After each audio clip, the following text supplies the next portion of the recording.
Gravitasi menjelaskan gerakan planet, tapi tidak bisa menjelaskan siapa yang membuat planet bergerak. Alam senang dengan kesederhanaan.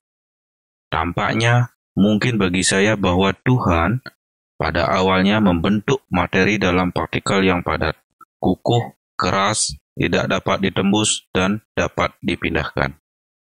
Kebijaksanaan adalah suatu seni dalam menyatakan suatu poin tanpa perlu menciptakan musuh. Suatu benda yang sedang beristirahat akan tetap beristirahat. Suatu benda yang sedang bergerak akan tetap bergerak, kecuali dipengaruhi oleh kekuatan dari luar. Kekuatan saya biasa saja, hanya cara mengaplikasikannya yang membawa kesuksesan bagi saya. Ateisme sangat tidak masuk akal.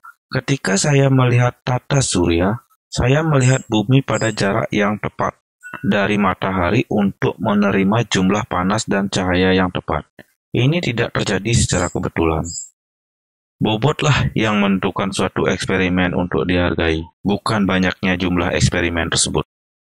Metode filosofi yang terbaik dan teraman tampaknya yaitu pertama-tama dengan mempertanyakan secara tekun mengenai sifat-sifat benda dan membangun sifat-sifat tersebut dari eksperimen, kemudian melanjutkannya perlahan pada hipotesis dan penjelasan dari benda tersebut. Bulan bergerak ke arah bumi, dan dengan gaya gravitasi terus ditarik dari gerakan lurus dan bertahan pada orbitnya. Jalani hidup Anda sebagai seruan dan bukan penjelasan.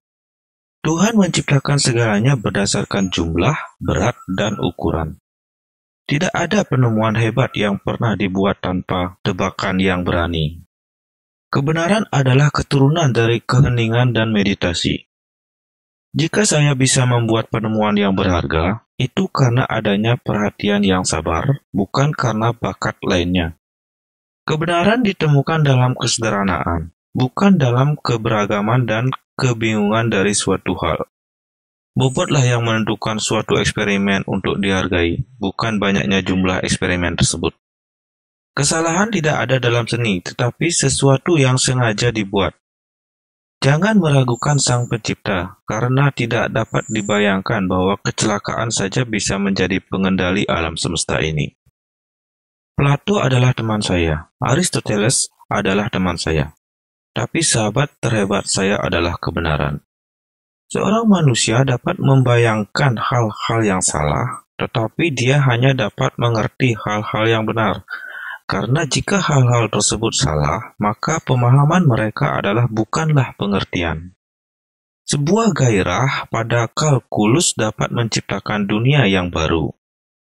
Kekuatan yang melekat pada materi adalah kekuatan untuk melawan, di mana setiap orang sejauh mungkin bertahan pada tempatnya, baik beristirahat atau bergerak lurus secara seragam ke depan.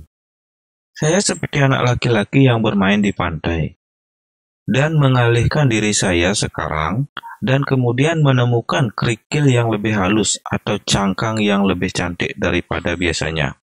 Sementara lautan kebenaran yang besar terbentang di hadapan saya.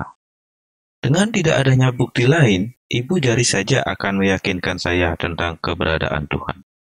Apa yang kita ketahui adalah setetes air. Apa yang tidak kita ketahui adalah lautan.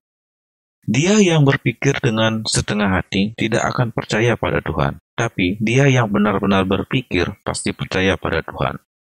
Kita membangun terlalu banyak dinding dan tidak cukup jembatan. Jika saya telah melihat lebih jauh daripada yang lain, itu karena berdiri di atas bahu para raksasa. Bagi diriku sendiri, aku hanyalah seorang anak kecil yang bermain di pantai, sementara lautan kebenaran yang luas terbentang di hadapanku.